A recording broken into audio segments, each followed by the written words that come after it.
Welcome to the Honest Dog Breeder Podcast with me, your host, Julie Swan, where each week we dive in to discuss all things dog breeding so you can build a breeding business you love, producing dogs that fulfill their owners' dreams. I believe you can have an honest dog breeding program that also pays the bills. So throw those pods in your ears while you're cleaning kennels. I'd love to join you. You ever talk with buyers and then they sort of ghost you and you're worried you'll never hear back? You're in that place where you are questioning yourself. Was it something I said? This happened to me the other day. Recently, in my own breeding program, I've seen a lot of families get German Shorthairs because they're quote-unquote good with kids. Yet I've noticed a different trend with my buyers. While my dogs are easier to train, more loving, and nicer to look at, and even more consistent in general, my buyers seem to be struggling with them more, particularly people with young children under 4. I realize that I may need to have more discussions about what good with kids means with my buyers. To me, it means they aren't reactive. That is, they won't bite children. They never seem to have a malicious intent. However, it's not uncommon for an excited puppy who is 5 months old and 35 pounds to knock a toddler over. And that can be a common occurrence for a while with my dogs. To me, this is sort of expected with a puppy who is as tall as your toddler, just a part of the process. But as I'm finding out, this is not standard expectations and understanding with a lot of buyers. In a way, it often appears to me that people don't seem to be willing to put the same work into things that they used to. I see this trend with myself. I often look at taking on a new task or project and really think hard about if I want to put that sort of time investment in. And if I don't think it'll give me the return I want, whether money or enjoyment, I'm okay pulling the plug on the project and moving on. I'm seeing buyers more willing to pull the plug on their puppy project, not kill them like they're in a coma, just calling it quits on the idea of having a puppy. It was a good idea that didn't work out. They are more willing to return a dog because it was a bit too much work.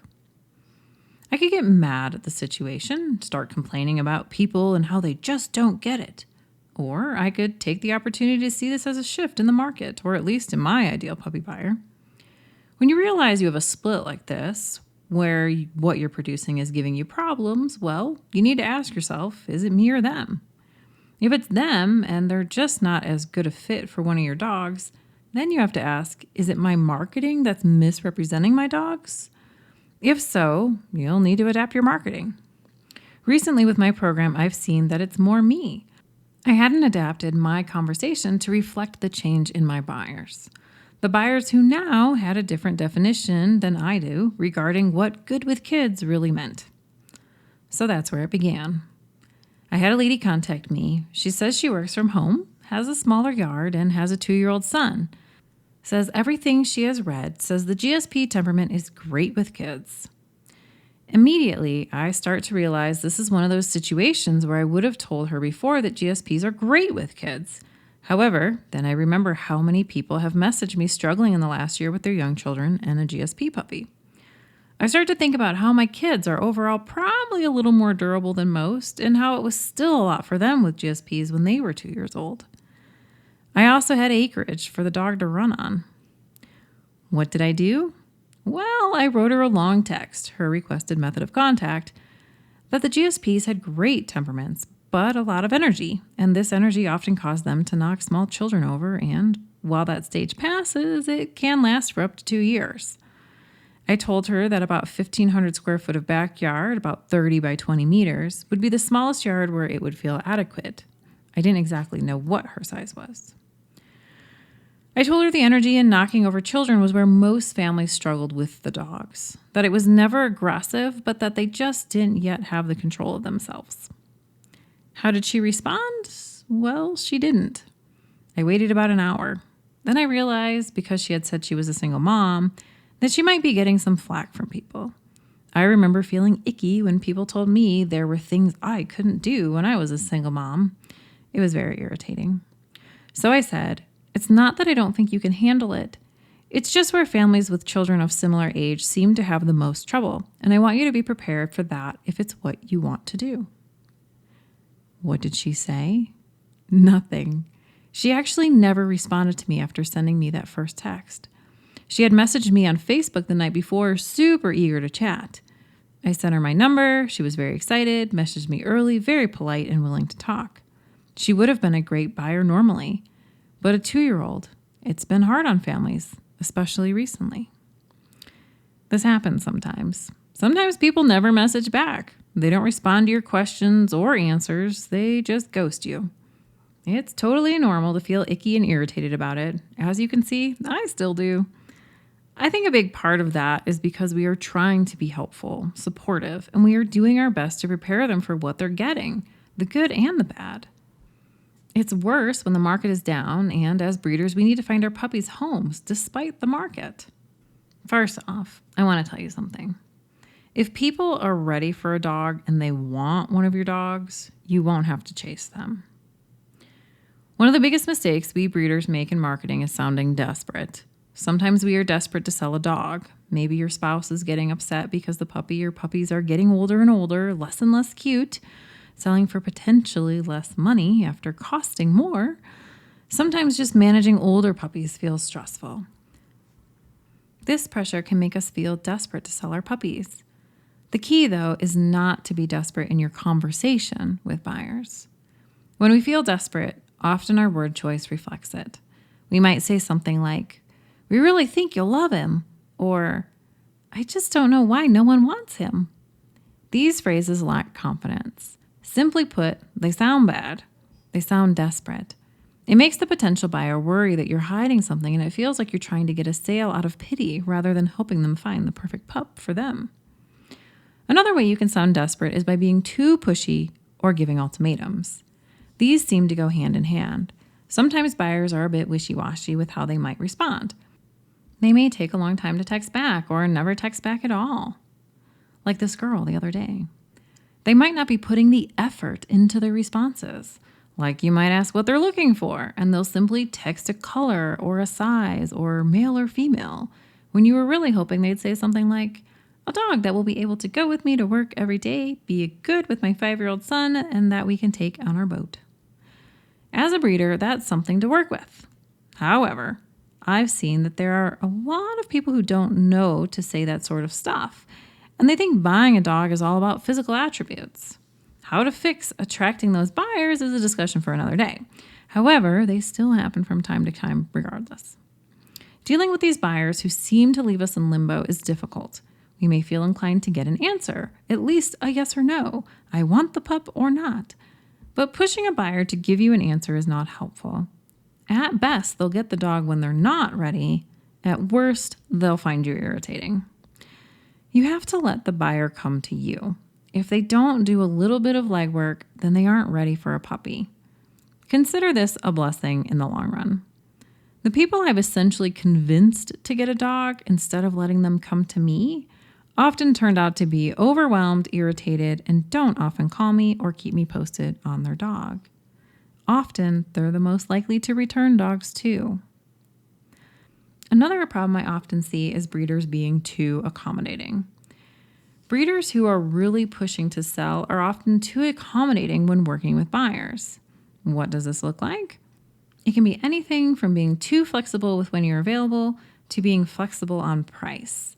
If you find yourself offering a discount on a puppy when the buyer didn't even ask for a discount, that looks bad. It looks like you don't believe in the price you've listed for your dogs, and if you don't believe in the value of your dog, then what else are you hiding? It triggers defensiveness in buyers, whether or not they realize it.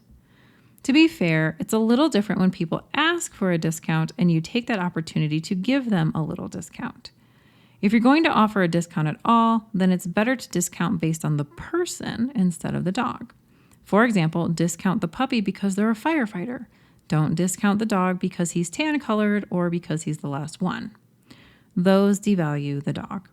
We never want our buyers to see the dog as a lower value. Think back to high school. I know, it's been longer for me too. Remember how there was always the person you wanted to date and then the person who wanted to date you? The person you wanted to date, you'd rearrange your schedule for. You'd stay up late to talk with them, or you'd go to a party you normally wouldn't go to so you could hang out with them. You were being overly accommodating for them, their schedule, their needs, etc. it never really works, does it? That person never seemed to notice what you did. Instead, they take it for granted most of the time. Ultimately, they don't place enough value on you and what you offer. Just the same, remember that person who was always available when you messaged? They would always go to the party with you. They were always a good backup dance date. You didn't actually place that much value on that person because they were overly accommodating to you. In fact, they may have been that weird relationship where you felt comfort having them there, but never really wanted to make it official.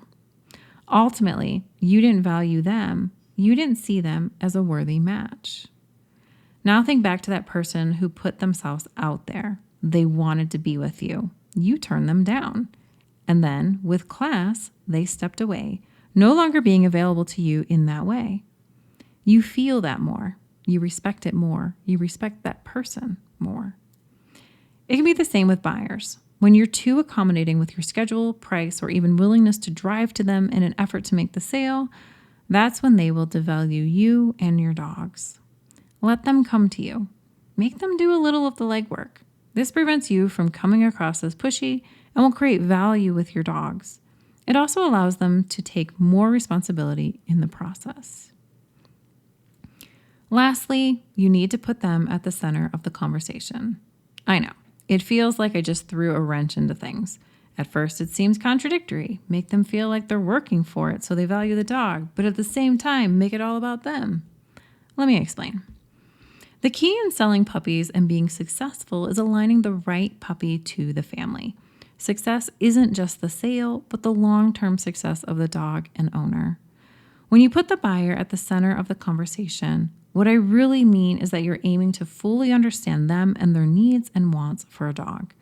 This way you can find them the right puppy. By focusing on getting them the right dog, which you do through asking pinpointed questions, then you are placing their needs at the core of the process. If the dog is right for them, then great. If the dog isn't right for them, no problem. Send them along or sell them on an upcoming litter. Many times when we have puppies to sell, all we can think about is getting the puppy gone, and we forget to take into consideration whether the puppy is a good fit or not for that family. I see this inclination with my own program. When someone is jumping on a wait list prior to the puppies being selected in a litter, there are definitely puppies I would and wouldn't send home with a particular family based on their needs and wants, and the differences in temperament and personality of the puppy. Yet, what happens when the type of puppy I wouldn't normally send home with a particular type of family is the only puppy I have left, and they're the people who call? It so often depends. I can't say for sure whether or not I would or wouldn't sell them a dog. It depends on their willingness to make it work and their desire for getting an available dog over waiting. There are people who won't put a deposit down until a dog is born. That's just how they do business. What I've found is that when I have puppies longer, they develop their own personalities and preferences in a way that makes them less of a fit for some families and better fits for others. So if I do have an older puppy or return dog, it often takes longer to sell. Not because they're undesirable, but because we are looking for the right fit, and there are less people who fit. You'll find that you'll sell buyers on your dogs, your program, and you better when you focus on them and their needs. Sometimes the mere act of telling them this particular available puppy isn't a good fit for them and why is enough drive for them to want to get a puppy from you out of your next litter. Stay curious with the puppies you have. Learn about them. Do them right by giving them some basic manners and skills, making them more desirable to your buyers. Be curious about the type of family they would do well with and advertise it. Let people know where this dog would thrive. Then, stay curious with your buyers. Learn about them, their life, their needs, and help them find the right dog, even if that means encouraging them to wait for the next litter or telling them they probably won't find what they're looking for with your dogs. Well, there you go. The 3 things I often see missed when talking with potential buyers, to recap, are sounding desperate and not speaking with confidence or using ultimatums or being pushy, being too accommodating with time or money, not focusing enough on the customer. Maybe you notice that you do 1 or 2 of these things sometimes. Don't feel bad. We all have. There are always more buyers, and just work to be better next time. Thanks for joining me for another episode of the Honest Dog Breeder Podcast with me, your host, Julie Swan. Thank you for taking time out of your schedule to spend time with me. I can't wait to see you in the next episode.